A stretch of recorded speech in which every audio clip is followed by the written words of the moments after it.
La reforma fiscal 2014... de beneficios para la frontera. La formalidad de las empresas es una tarea La pendiente economía para americana lograrlo. avanza La ligeramente. proveeduría maquiladora sigue siendo el La gran concentración de pendiente poder de mexicano. mercado en México La es alta. transparencia gubernamental continúa siendo México el está talón de listo Aquiles para producir mexicano. altos volúmenes Las de leyes hidrocarburos. antilavado.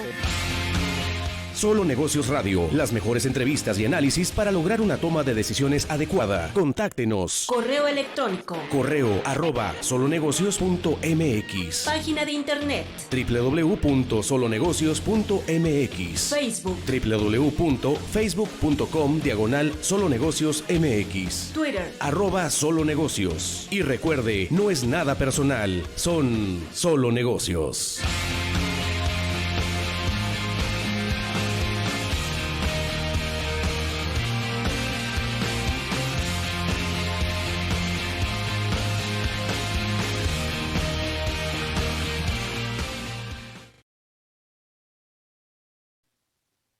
Tengan todos ustedes a Solo Negocios Radio. Hoy es nuestro 18 aniversario y tenemos en entrevista una de muy alto nivel con uno de los economistas más renombrados en nuestro país y que a mi gusto ha arrojado una cantidad de herramientas muy importantes para el entender de la materia económica. Él es Jonathan Heath, economista egresado de la Universidad de Anáhuac, donde se gradúa con mención honorífica en 1978.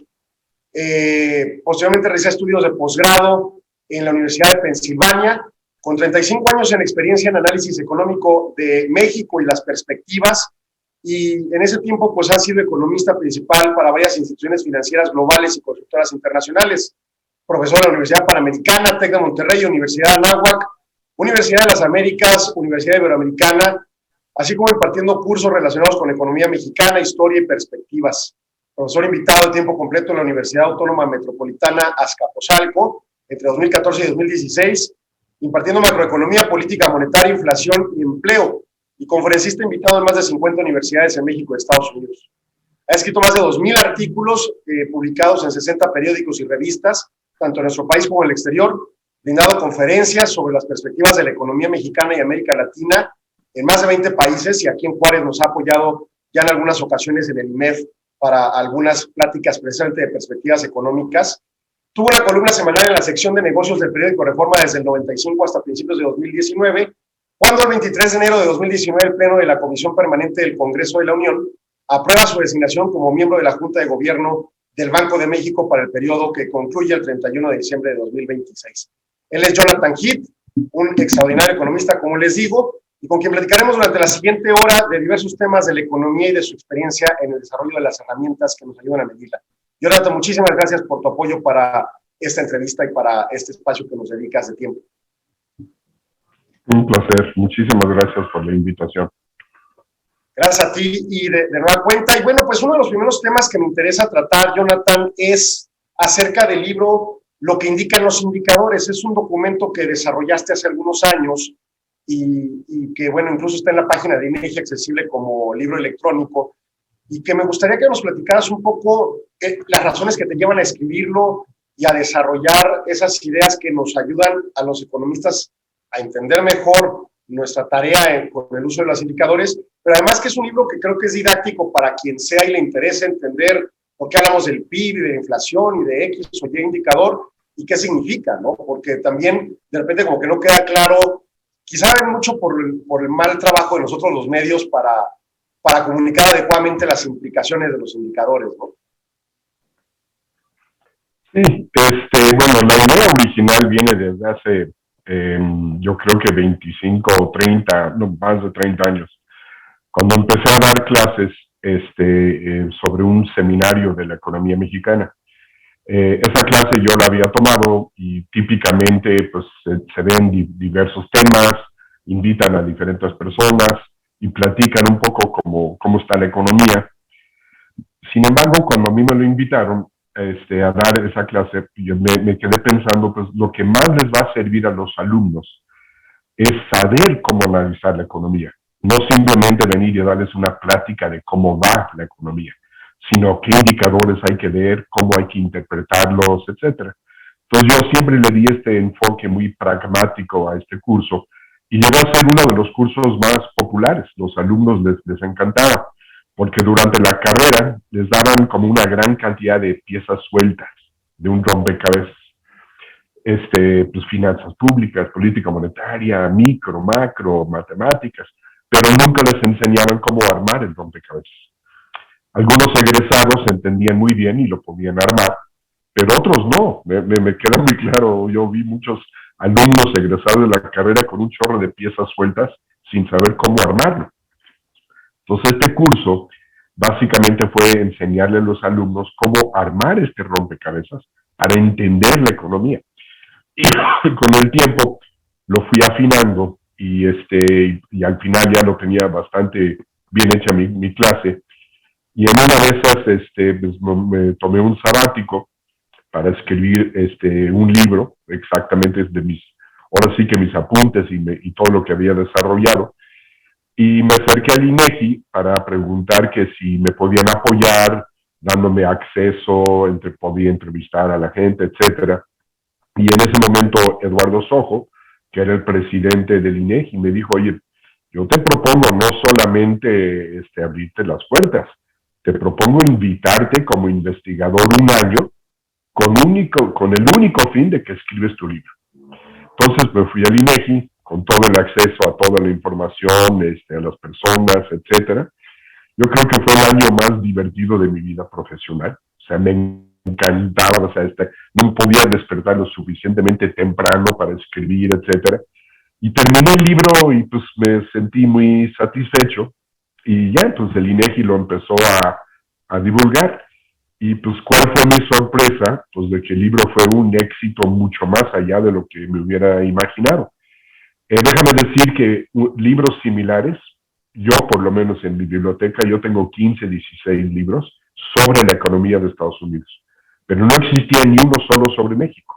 Y los indicadores de México, pues sí tienen sus diferencias y sus puntos muy, muy específicos.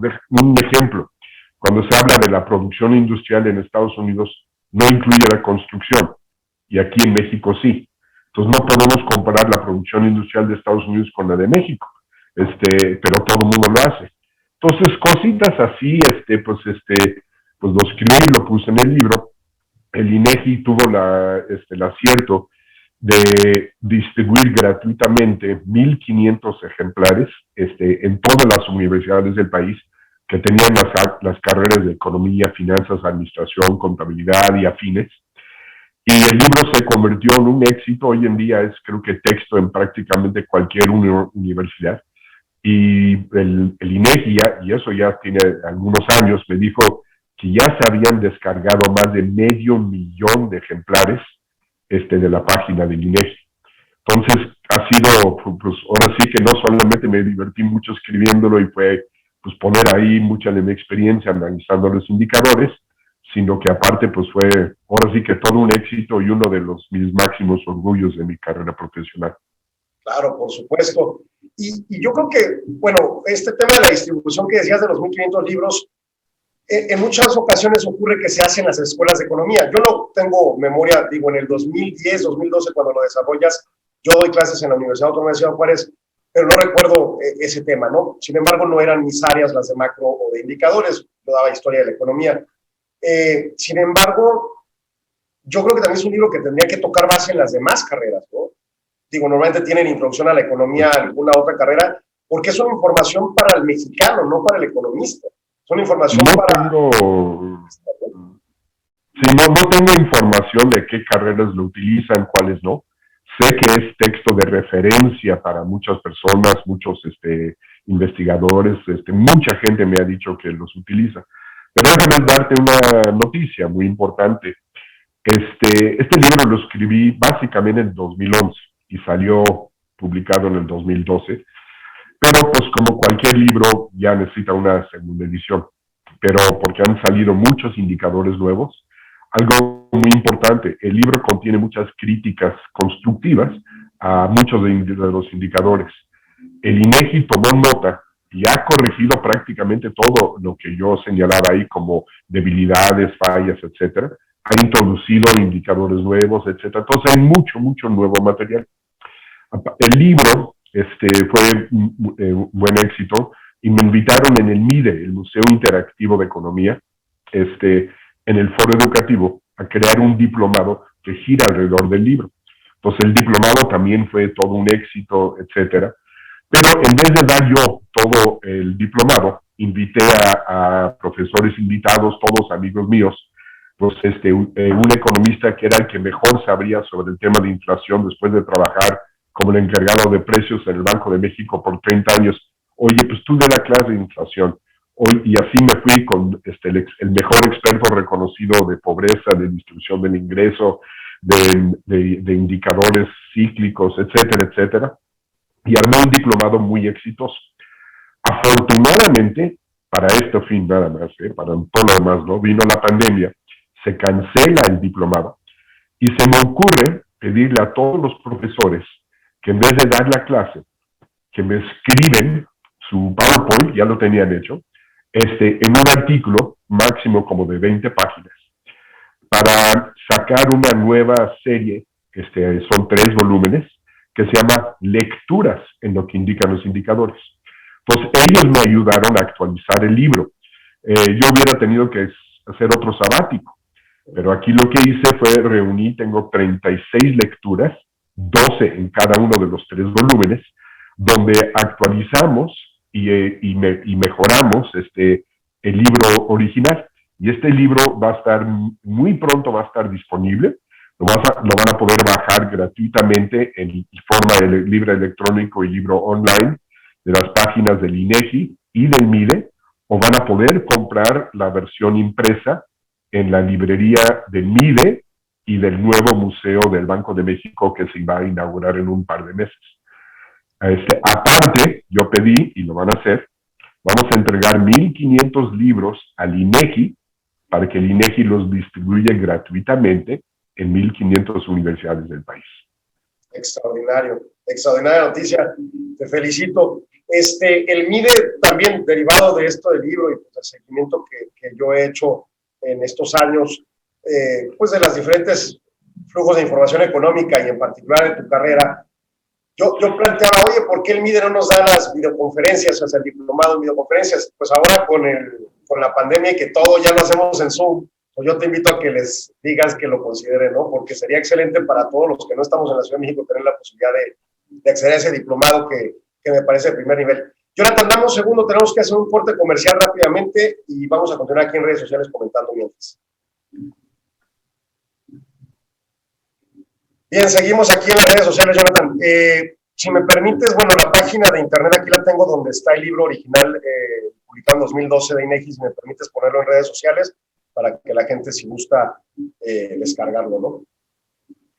Y bueno, el diplomado, por cierto, y estos esfuerzos de educación, pues digo, yo sé que ha sido un éxito porque siguiéndolos en Twitter, siguiéndolos en el portal de internet del propio museo, me doy cuenta que hay gente, ¿no?, que constantemente comenta y señala.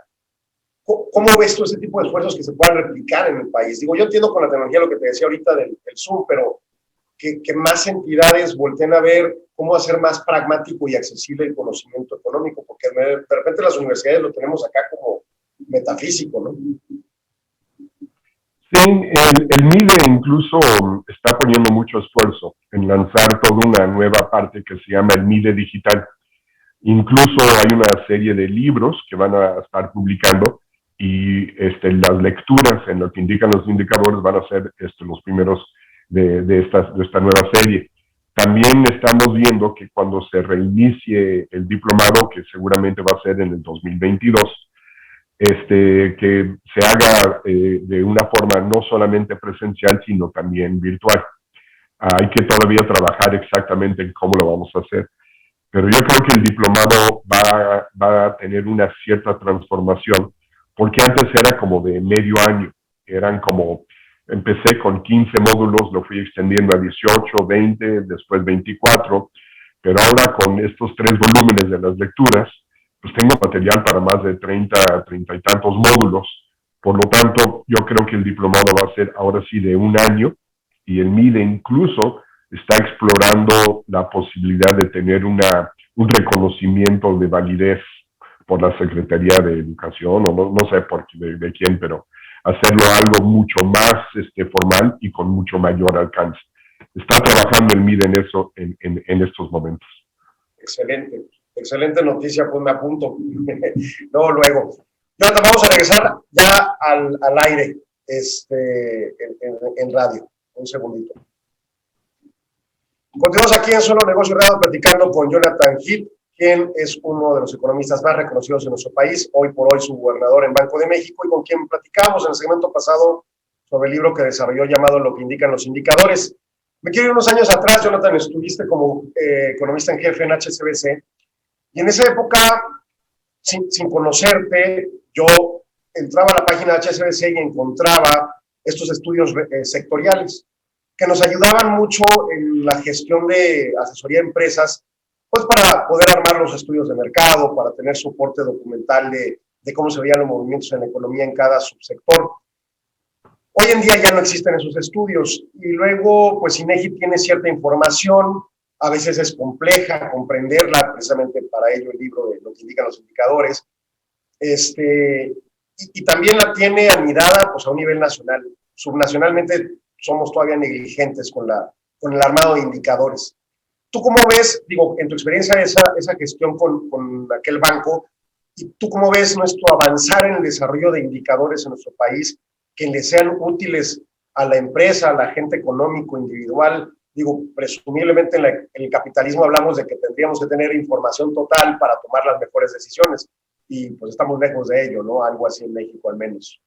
Pues para eso déjame irme mucho más atrás, mucho antes de que yo entrara en HSBC. Fines de los 80 y principios de los 90, teníamos una empresa que en ese momento le llamamos Think Tank, pero todavía no era como lo de hoy en día, pero que pertenecía a operador de bolsa. Y después, ¿te acuerdas? En la privatización, operador de bolsa compró Serfin. Y entrando en Serfin, yo asumí el rol de ser el economista principal y desarrollamos todo un área de estudios sectoriales. Déjame decirte que la razón principal por la cual yo creo que no existe hoy en día es que es muy laborioso en mano de obra, porque pues tienes que tener casi un especialista por cada sector o subsector. Entonces, sí es de mucho detalle. Sin embargo, en esa época, hicimos contacto con una empresa consultora que estaba asociado con la Universidad de Stanford. Y mandamos, primeramente creo que fueron 10 personas y después mandamos otros, creo que 15, a tomar un curso de cómo hacer un análisis sectorial, pero que se aterrizara para ayudar a las decisiones de crédito de los bancos. Entonces era toda una metodología desarrollada allá en Stanford, pero muy, muy aterrizada. Incluso sacábamos estudios sectoriales muy seguidos e inventamos un anuario sectorial, que después vino el debacle, la crisis tequilera, etcétera, y pues Serfin ahora sí que pues corrió a todo esa área, lo tuvo que cerrar, y la gran mayoría de ellos los rescató Bancomer, me acuerdo muy bien, porque como un año después pues voy viendo un anuario sectorial de Bancomer, y lo voy viendo y dije, caray, qué familiar es esto, y voy viendo quiénes eran los autores, y eran todos compañeros míos de trabajo. Entrando a HSBC, pues básicamente tratamos de retomar ese esfuerzo. Teníamos un equipo más o menos decente en HSBC, y hacíamos los estudios y los publicábamos. Pero déjame decirte que algo pasó en esos 10 años, más o menos, donde la Comisión Nacional Bancaria vio la importancia de que los bancos entendieran todas las perspectivas sectoriales y empezó a obligar a los bancos a hacer estudios sectoriales. Nada más que estos estudios eran muy costosos y muy laborosos. Entonces hubo una empresa que se dedicaba a hacer estos estudios sectoriales y empezó a maquilar. Y cuando yo entré a HSBC me di cuenta que nosotros y un banco más éramos los únicos que hacíamos los estudios originales y todos los demás compraban el estudio maquilado de esta empresa y lo entregaban a la Comisión Bancaria. Entonces la Comisión Bancaria estaba medio frustrado porque no me acuerdo cuántos bancos eran, 20 bancos, 30 bancos, y 28 entregaban exactamente el mismo estudio de todos los sectores, y nada más 2 bancos lo entregaban en una forma original.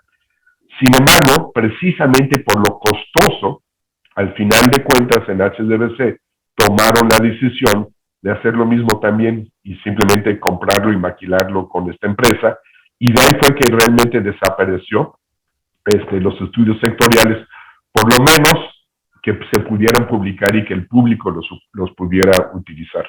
Y esa es la historia que puedo yo contarte, la anécdota de estos estudios sectoriales. Y si es que sí es una información clave, porque bien decías, hasta para el sector bancario, ¿no? O sea, las determinantes de oferta de crédito en México están demasiado centralizadas y por lo tanto, pues no conoces cómo va un sector específico o una región específica. Yo ahorita que vayamos al tema del indicador IMEF, te platicaré de alguna idea acá pues con el esfuerzo que se está intentando de hacer los regionales, pero sí reconocemos claramente cómo es heterogéneo nuestro país, y le va bien en algunas zonas y en algunos sectores, y de repente le va mal, de repente se voltea el asunto, y sin un estudio constante, pues es muy difícil dar una medición y por lo tanto ofrecer sistemas crediticios, en el caso de bancos y de instituciones financieras, pues más asertivos, ¿no? Más funcionales para la economía. Totalmente de acuerdo. Pero, insisto, el problema es de que son estudios muy caros y mucho mano de obra. O sea, porque casi necesitas un especialista por subsector o incluso por rama. O sea, porque hay mucho detalle que hay que entender, porque cada sector, subsector, rama, subrama, etcétera, tiene mucha especificidad que lo hace diferente uno al otro. Y su evolución, ¿no? Porque al final del día, por ejemplo, hoy en día podemos hablar del sector manufacturero automotriz, y hace 10 años pues era automotriz pleno, pero ahorita dependen de los subcomponentes estos electrónicos, los chips, y pues ya son casi computadoras con ruedas, ¿no? O sea, es otro casi subsector nuevo. No solamente la automotriz, yo diría hay una gran cantidad de subsectores manufactureros que hoy en día son los componentes electrónicos y los que contienen chips, pues ahora sí que casi la mayoría, desde una lavadora, microondas, todos tienen chips, todos, y así funcionan y cada vez son aparatos más inteligentes. Y ahí, bueno, pues digo, ya viendo los más coyunturales, nos vamos a dar cuenta cómo de repente depender del suministro original de un solo lugar, pues puede provocar una escasez en todo, una rama de la economía gigante, ¿no? Como lo que pasa hoy en día con los chips. Así es. Muy bien. ¿Tú consideras que este esfuerzo de los estudios sectoriales pudiera ser absorbido por INEGI y obviamente anidado con recursos, porque a INEGI al contrario siempre le recortan recursos, o por una entidad pues pública, no sé, la NUYES misma que representa a las universidades públicas en el país, o alguien de ese tamaño que pueda permitirse anidar recursos suficientes para subsanar esto? Porque obviamente dejarse la tarea a un banco solo está muy complicado y caro, ¿no? El INEGI no, porque el INEGI no hace análisis. Sí. Produce los indicadores, pero nunca da un análisis. Si tú lees cualquier boletín boletín de prensa del INEGI, donde dicen van a conocer el indicador, dicen pues, cuál fue el resultado, si subió o bajó, pero nunca te dicen el por qué. Y el análisis es el por qué. No que si subió o bajó, sino por qué subió o por qué bajó. Y eso pues sí requiere otro tipo de no sé. Ahí para que lo hiciera algún instituto con recursos públicos, pues ahora sí que habría que tratar de convencer al gobierno pues que eso es una prioridad. Y sabemos muy bien que este nuevo gobierno ha cambiado completamente todo lo que son las prioridades y más bien la ha ido quitando fondos a una gran cantidad de esfuerzos que simplemente pueden ser buenos pero que no han sido prioritarios. Entonces yo creo que sí sería muy bueno, serían muy útiles, pero desde el punto de vista del gobierno federal, como no es una prioridad y tienen recursos escasos, tienen restricciones fiscales, dudo mucho que lo vayan a hacer. ese Pues sí, yo lo veo complicado, lo veo difícil, y pues fuera de los bancos que pudieran quizás rescatar esto y hacer algo, pues no veo que otra institución pudiera tener los recursos para hacerlo y el interés para hacerlo, ¿no? La Asociación de Bancos Mexicanos, llamémosle, ¿no? Para ver si levantan la mano. Es que yo creo que sí vale la pena, porque no solo es tema de los créditos, obviamente, sino también comprender la movilidad de la economía, entender más a fondo lo que arroja INEGI, por ejemplo, cuando te dice que subió el indicador de consumo mercado interno, o la construcción, o inversión fija bruta. O sea, ¿qué implica ese movimiento porcentual o del indicador, que es la base que estén usando, en función de lo que realmente está pasando en el subsector? Yo lo veo en el ISM, que publica las encuestas, ¿no?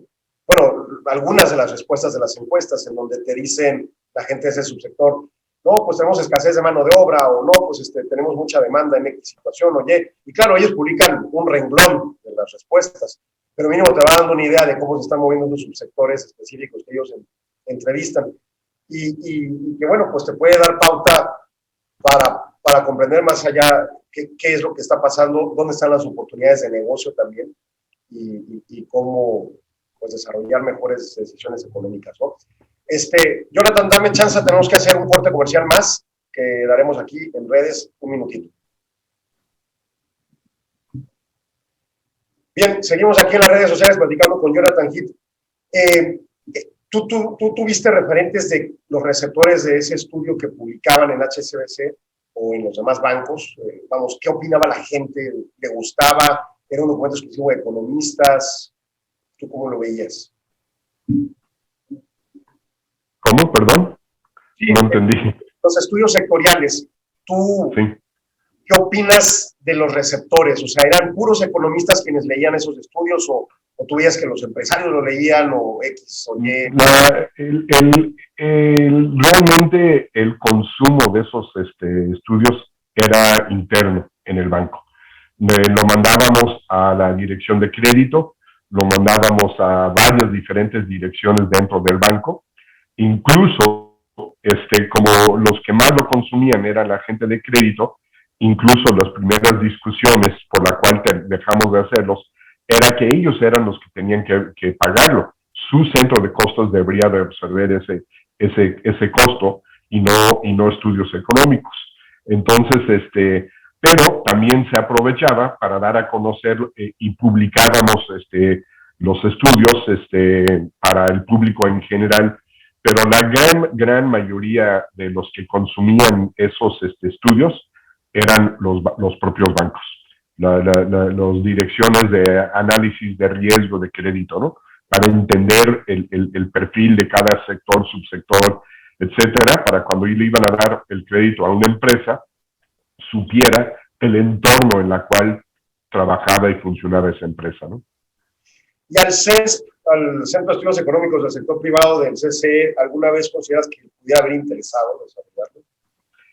Es que nadie tiene el presupuesto para eso. El CESP creo que son, varía mucho a través del tiempo, de repente son nada más 5, de repente 10 economistas máximo, y están haciendo estudios muy específicos en función de sus intereses en el momento.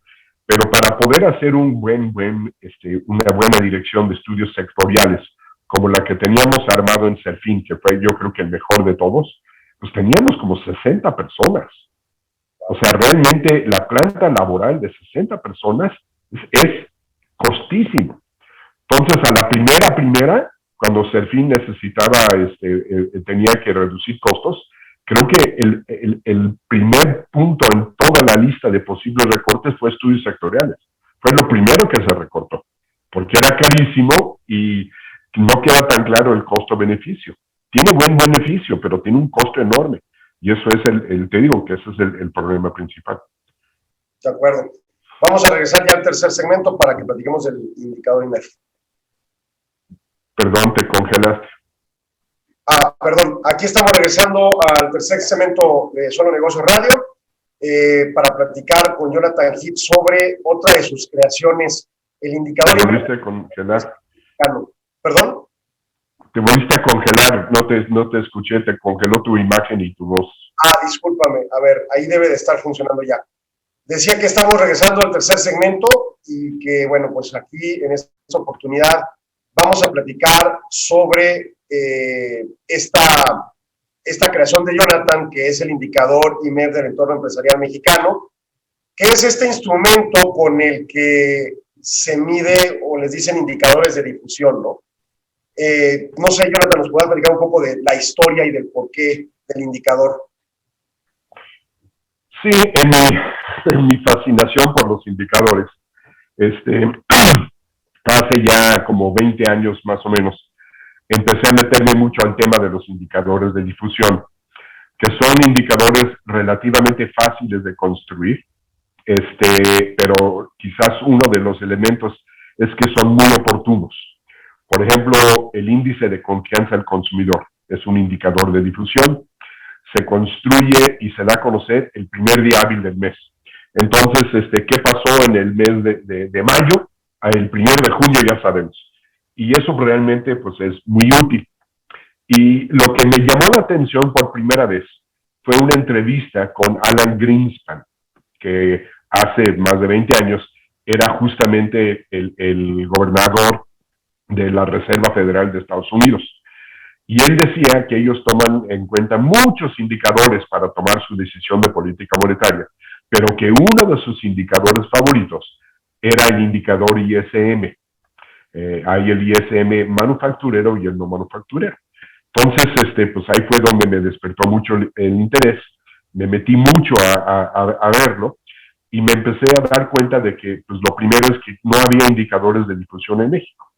Incluso el INEGI me ha reconocido que yo fui uno de los que estuve empujando que ellos sacaran la encuesta sobre confianza del consumidor, que lo sacaron, ya creo que ya cumplió sus 20 años. Yo fui uno de los que afuera del INEGI, afuera del banco, etcétera, estuve empujando para que sacaran ese indicador. Y también, pues se me ocurrió la idea de hacer un indicador como el ISM para México, donde es muy simple la idea. Tú le preguntas al encuestado, a ver, dime, la producción de tu empresa en relación al mes pasado, ¿aumentó, quedó igual o disminuyó? Digo, lo estoy simplificando, ¿no? Le voy a preguntar sobre sus nuevos pedidos, su producción, empleo, la entrega de productos e inventarios. Y de ahí armo, de esos 5 preguntas, le doy un peso mayor, obviamente, si me dicen mucho mayor o mayor, y un peso de 0 si me dicen mucho menor. De tal forma que si el 100% de los encuestados me dicen mucho mejor a las 5 preguntas, tendría un valor de 100. Si el 100% me dicen mucho menor, a las 5 preguntas tendría un valor de 0. Entonces es un indicador que va entre 0 y 100, donde obviamente hay un umbral natural que son los 50 puntos, que arriba de 50, la ponderación es hacia mayor producción, y si es menor a 50, la ponderación va más hacia menor producción, o si es consumo, mayor confianza o menor confianza. Arriba de 50 es la zona de optimismo, abajo de 50 es la zona de pesimismo. Entonces estos indicadores se levantan rápidamente, y se me ocurrió, buscando cómo hacerlo. En esa época estaba en una universidad y dije, bueno, que los estudiantes lo hagan, pero pues eso de que los estudiantes pues lo hagan, no, porque los estudiantes van cambiando todo el tiempo, no era funcional. Y de repente se me ocurrió el IMEF. Me acerqué al IMEF y los convencí y les encantó la idea, pero de ahí me acerqué también al INEGI y me acerqué al Banco de México para platicarles mi proyecto y a ver si me apoyaban. El Banco de México pues, me dijo sí, buena suerte, y pues, me dijo adiós, pero el INEGI le gustó mucho. El presidente del INEGI en aquel entonces era Gilberto Calvillo. Y hay que recordar que en el sexenio de Fox hubo recortes presupuestales muy importantes. Y yo le llego a él justo cuando le habían recortado y le digo, es que el INEGI no tiene por qué hacer todos los indicadores. Ve, por ejemplo, en Estados Unidos. El gobierno de Estados Unidos arrancó este indicador y después se lo pasó al Conference Board, y hoy en día lo hace el Conference Board. Ve este otro indicador, lo hace el Instituto de Supply Management, el ISM, y es un indicador muy exitoso, todo el mundo lo utiliza. Lo único que necesita hacer el INEGI es asegurar que esté bien hecho, ¿no? Y el INEGI le encantó la idea, Calvillo le encantó la idea, porque él tenía una idea de un proyecto más o menos similar, donde le habían asignado, creo que 8 millones de pesos anuales y todavía ni siquiera había arrancado el proyecto. Y yo le llego con la idea de hacer exactamente un indicador muy similar con cero presupuesto. Y entonces el INEF quedó encantado, el INEGI quedó encantado. En el 2004 empezamos a levantar la encuesta en forma experimental, todo el 2004, y a partir del 2005 ya son los resultados, por decirlo así, ya oficiales. Lo levantamos un par de años, en el 2007, si me acuerdo bien, lo lanzamos al público, y hoy en día el INEF da a conocer el indicador manufacturero y no manufacturero el primer día hábil de cada mes. ¿Y qué te dice este indicador? Básicamente te dice cómo seguramente, porque es un indicador oportuno, pero te da la idea de la dirección, pero no te lo cuantifica. Si está arriba de 50, lo más seguro es que la economía va a crecer. Entre más arriba, más va a crecer, pero no te dice cuánto. Igual, si está abajo de 50, lo más seguro es que se está desacelerando la economía o incluso va a contraer. Econométricamente hemos medio visto que si está por debajo de, creo que son 38 puntos o algo así, la economía seguramente está en recesión. O sea, ya puedes medio anticipar la marcha de la economía a través de este indicador muy oportuno. Y pues ya, ahorita ya cumplimos 16 años con este indicador. Ya incluso es de referencia no solamente nacional, sino internacional. Yo vendí el proyecto al IMEF, me acuerdo muy bien diciéndole, nadie en este mundo conocería quién es el ISM en Estados Unidos, el Institute of Supply Management, si no fuera por su indicador. Vamos a hacer este indicador, le llamamos el indicador IMEF, y todo el mundo va a conocer y va a ser el mejor de propaganda para el IMEF que pudiera existir. Y bueno, y dicho y hecho, hoy en día, yo creo que el mayor reconocimiento del IMEF son su indicador manufacturero y no manufacturero. De acuerdo. Varios temas vienen a mi mente, tanto en la presentación del indicador de aniversario, creo que fue ahora en enero, febrero, y que vamos a tener ya en unos días otra vez la segunda sesión. Se habló de un estudio que yo ya había visto en la revista arbitrada de IMEF, que cómo comprobaban que tanto los sistemas de indicadores cíclicos como el indicador IMEF y en su caso el IPM que publica INEGI, que tendían a ser muy atinados con los movimientos coyunturales de la economía, ¿no? O sea, se comprobaba que a través de los años pronosticaba realmente cómo se movía la economía. Pues con cierto margen, ¿no? O sea, sí te dicen, creo que en una forma más o menos acertada, cuál es la tendencia de la economía. Incluso creo que cuando más se habló del indicador IMEF fue justamente en el 2008, cuando el indicador IMEF empezó a decir, ¿saben qué, señores? Estamos entrando en una recesión. Y fuimos los primeros en decirlos. Nadie hablaba de recesión todavía, y nosotros, señores, creo que ahí viene la recesión. Y me acuerdo, obviamente, el gobierno siempre cuando entras en recesión lo niega, pero son los primeros en reconocer el indicador cuando sales de la recesión. Y me acuerdo muy bien el presidente Calderón, en su momento, cuando el indicador IMEF empezó a señalar que estábamos saliendo de la recesión, en uno de sus discursos habló y citó al indicador IMEF, ¿no? Entonces, pero cuando dijimos que iba a caer en recesión, fue realmente un momento decisivo del IMEF, porque el indicador lo creamos justamente para anticipar estos momentos. Y era el primer momento desde que existía el indicador que señalaba que iba a haber recesión. Sin embargo, el presidente del IMEF en aquella ocasión acababa de hablar con el secretario de Hacienda, Agustín Carstens, en aquel momento, donde le dijo que la economía venía a todo dar y que íbamos muy bien. Y entonces, de repente, va y regresa de su cita con el secretario de Hacienda, y nosotros en el comité del indicador IMEF le decimos que mañana vamos a salir con el titular del indicador desde recesión a la vista. Y se empanicó el presidente del IMEF y dijo, no lo pueden hacer porque el secretario de Hacienda se va a enojar. Y le dijimos, ok, si quieren no lo publicamos, pero vamos a literalmente tirar a la basura el indicador, porque para esto es. Y lo convencimos y lo sacamos.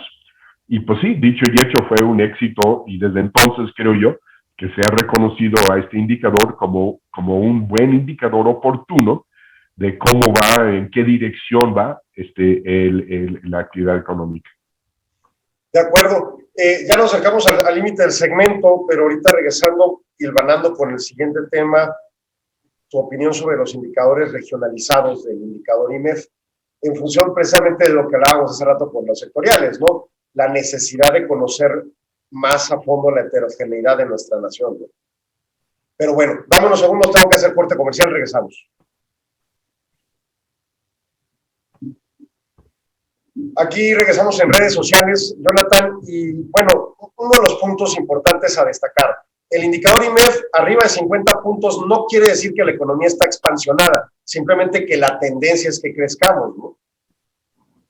Así es. Y que esté abajo quiere decir que estamos en recesión, quiere decir que hay una pausa o algo que detiene. O puede estar momentáneamente por debajo de 50 y no necesariamente te está generando una contracción, pero por lo menos sí una desaceleración muy importante.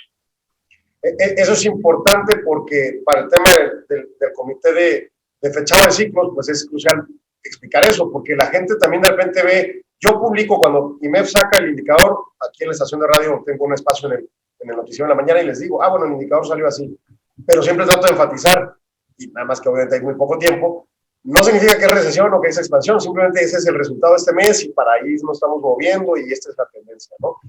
Porque yo creo que incluso más importante es hablar de la tendencia y no del número del mes tal cual, porque de repente tienes mucho ruido, pero la tendencia va para arriba.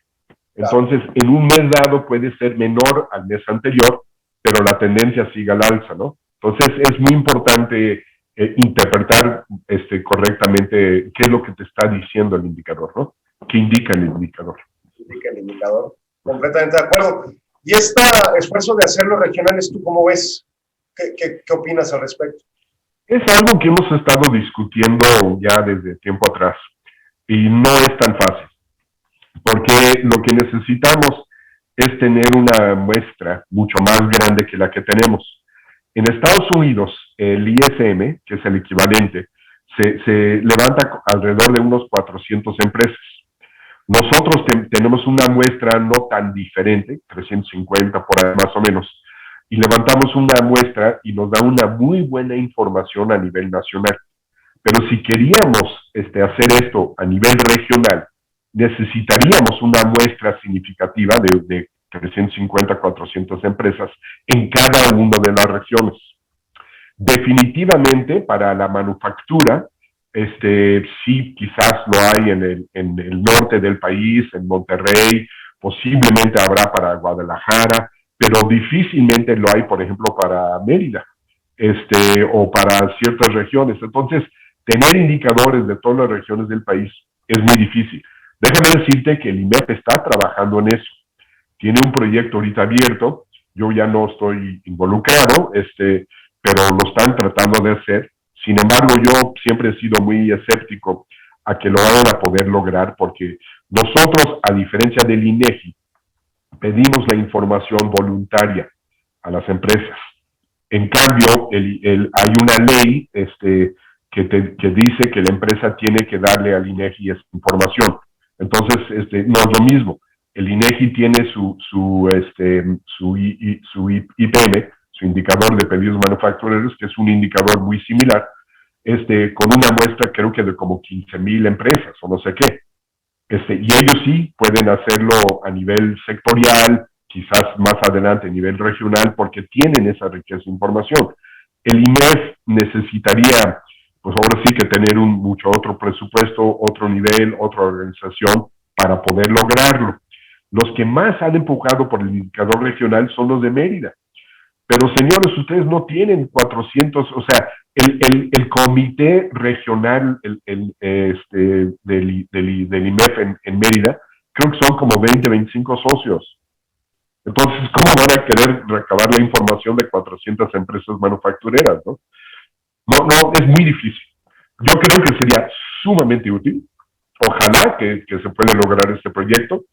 Sin embargo, sí hay que entender un poco de dónde proviene la información y la forma en que se recaba y que sí presenta sus dificultades, ¿no?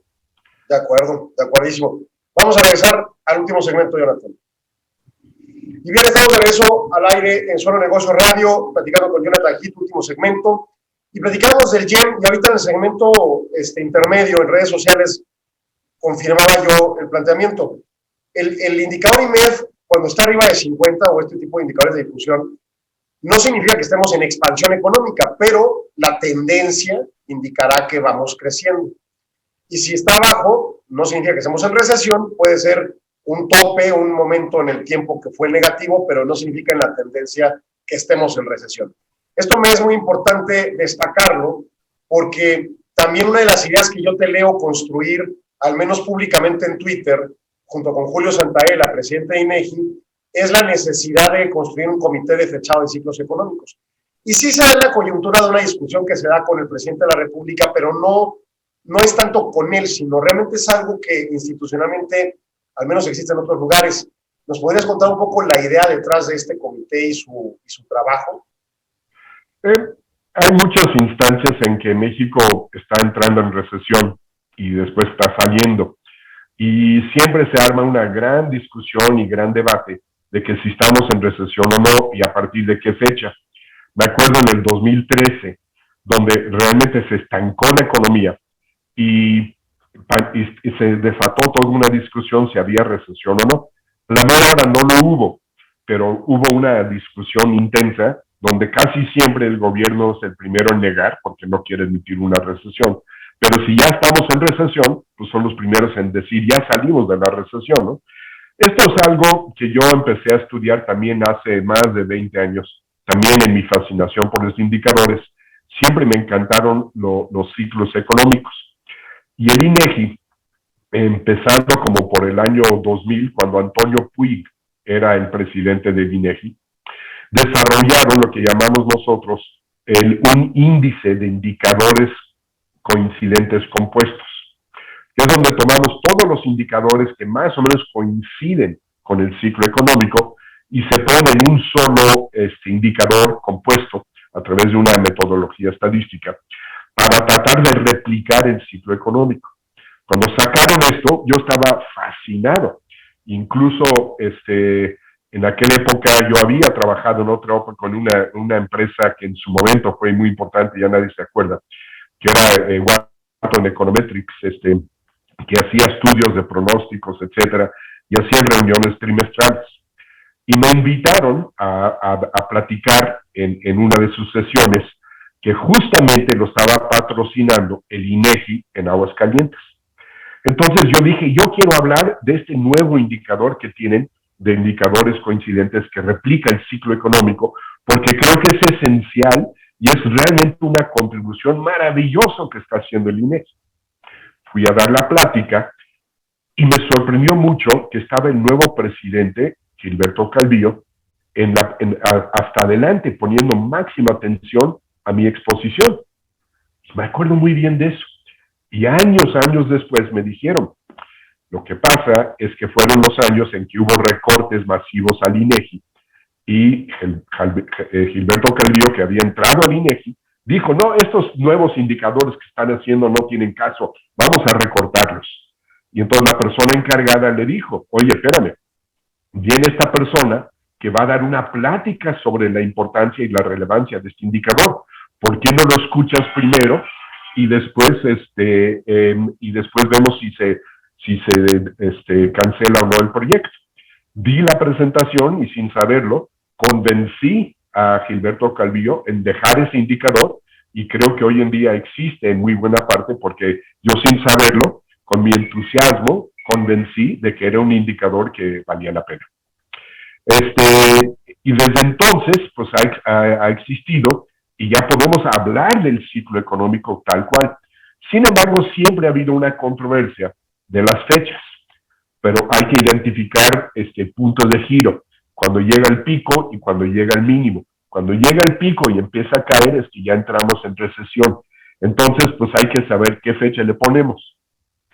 Esta idea siempre ha sido controversial en muchos países del mundo. Déjame decirte que en Estados Unidos lo resolvieron en 1978, donde formaron el primer comité de fechados de ciclos económicos. Este es un comité que está basado en el Buró de Investigación Nacional, el NBER de Estados Unidos, que siempre se ha dedicado a mucha investigación sobre el ciclo económico, y a la fecha ellos tienen ese comité. Con el paso del tiempo, empezaron otros países a ver la importancia de tener un comité similar. Hoy en día tenemos comités de fechados en Canadá, creo que España, Inglaterra, hay uno para la Unión Europea, Japón, Brasil, no me acuerdo, muchos países más. Yo me acuerdo que yo hablé sobre la importancia de formar un comité de fechados por lo menos hace 20 años. Yo ya estaba insistiendo en este tema. Bueno, el que hay que darle el mérito es a Gerardo Leiva, que es el director general adjunto del INEGI, y él creo que fue el que convenció a Julio Santaella a explorar la posibilidad de hacer un comité para México. Entonces, Julio dio la luz verde, y entonces invitaron a un grupo, no me acuerdo cuántos éramos, 6 o 8 personas, donde creamos el comité para estudiar la posibilidad de crear un comité de fechados, algo así se llamaba, no me acuerdo. Y durante básicamente todo el 2019 nos dedicamos todos a explorar, a ver toda la literatura, ver la experiencia de otros países, ver diferentes metodologías, que si necesitaba hacerlo de esta forma, de esta otra forma, y culminamos con un estudio que se publicó y está disponible al público en la página del INEGI, donde se propone formalmente la creación de un comité de fechados.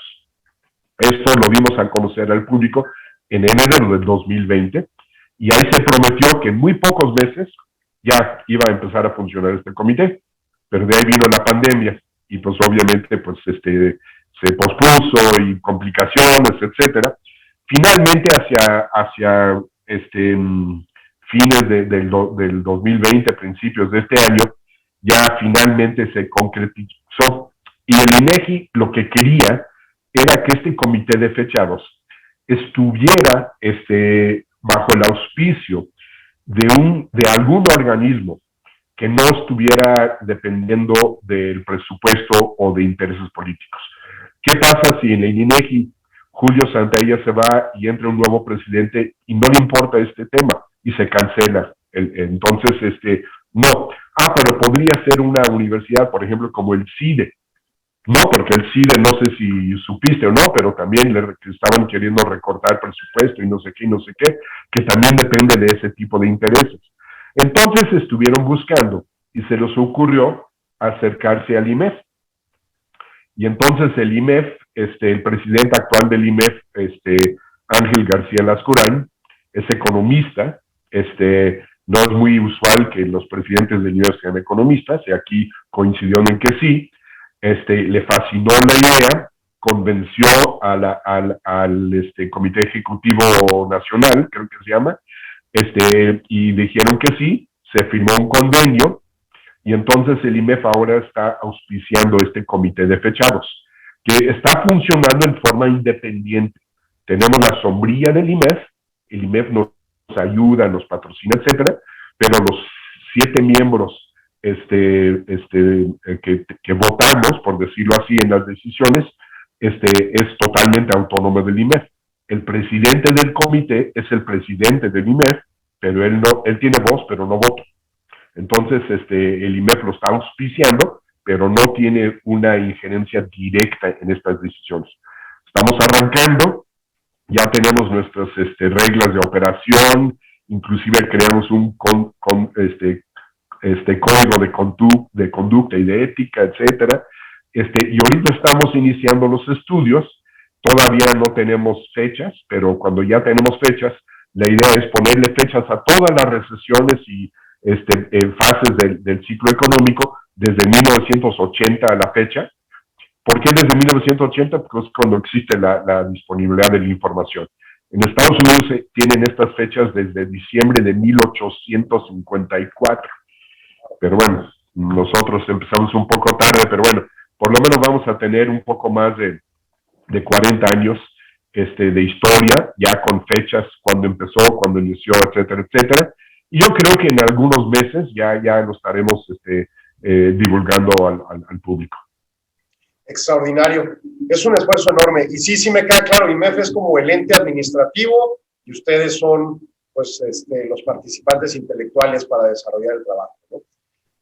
Pues me quedan un par de minutos. Primero que nada te quiero agradecer no solo la participación en este programa, sino todas tus aportaciones a la medición de nuestra economía. Es extraordinaria tu labor.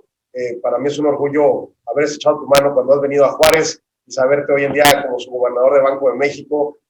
Es una excelente labor. Obviamente, en otra oportunidad se podrá desarrollar tema más sobre esa gestión, pero bueno, todas estas herramientas son las que utilizamos para poder ir midiendo nuestra economía y entender dónde estamos y tomar decisiones alrededor de ello. Y para nosotros es crucial en este programa comprender estos tópicos y te lo agradezco mucho la oportunidad de haber platicado el día de hoy contigo. Es un placer, muchísimas gracias por la invitación y pues sí, creo que he sido de los pocos economistas que tiene una pasión total por los indicadores y siempre he querido entender las entrañas. He creado indicadores, y otro que también idea que se me ocurrió fue hacer la encuesta de expectativas del IMEF, donde tenemos nuestras proyecciones que damos a conocer cada mes y pues también ha sido algo central que aporta el IMEF también, ¿no? O sea, y pues sí, son ideas que se me han ido ocurriendo y pues me divierto mucho haciéndolos. Sí, de hecho ayer salió la encuesta de este mes pasado. No, pues Jonathan, me da cuenta reiterarte el agradecimiento a todo tu staff de apoyo en Banco de México y bueno, pues seguir en comunicación y en la eventualidad de que podamos regresar a hacer los eventos presenciales acá con IMEF, pues por supuesto te vamos a girar una invitación para que nos acompañes en Ciudad Juárez. Con mucho gusto. Y bueno, como te decía, es el aniversario de Solo Negocios, así que yo sé que te gustan los vinos, pues tenemos que brindar esta tarde a la hora de la comida. Muchas gracias. No, pues un placer. Muchísimas gracias y pues, mucho éxito. Gracias. Nos vamos, nos escuchamos y bueno, pues mañana UTEC en su segmento de innovación y tecnología aquí en Solo Negocios Radio. Gracias. Antes de irnos, no quiero dejar pasar la oportunidad de girar agradecimientos desde Ángel Beltrán, en la época que era propietario de Radionet, posteriormente Francisco Ibarra y el grupo Ibasa, por supuesto los gerentes Ernesto Pablo Juárez, Joaquín García, Alonso de Santiago, a mi compañera en aquel entonces Brenda Nava, posteriormente también estuvo conmigo Erika Don Juan, a la postre volvimos a retirar el proyecto Felipe Galán, Emanuel García y su servidor, también en Radionet, luego nos fuimos con Israel Beltrán en el grupo Beltrán, que es una empresa de Cuauhtémoc, pero bueno, el programa lo tenemos aquí en Ciudad Juárez. Y luego también llegamos aquí con Ricardo Chávez Carvajal a Radiorama, Radio Mexicana, y ya todo un equipo grande con Guillermo Soria los lunes, con Emanuel García y Luis Enrique Gutiérrez Casas los martes, su servidor los miércoles, UTEC los jueves, y normalmente ha estado el grupo de jóvenes que estamos por reactivar de IMEF Universitario precisamente los viernes. Así que bueno, pues esté atento, traeremos cosas nuevas a Solo Negocios, y pues muchas gracias por su preferencia, muchas gracias a todo el personal de staff administrativo que nos apoya, a Berenice, productora de la estación, al Tiger, a Arturo Galarza, a Ezequiel Fernández y a todos los demás controladores que nos apoyan para lograr este programa. Muchas gracias a todos, nos escuchamos mañana a 4 de la tarde aquí en 1300 AM, Solo Negocios Radio. Buenas tardes. Agradecemos su atención. Nos escuchamos de lunes a viernes de 4 a 5 p.m. a través de Radio Mexicana 1300 AM. Contáctenos. Correo electrónico. Correo @solonegocios.mx. Página de internet. www.solonegocios.mx. Facebook. www.facebook.com/solonegociosmx. Twitter. @solonegocios. Y recuerde, no es nada personal, son solo negocios.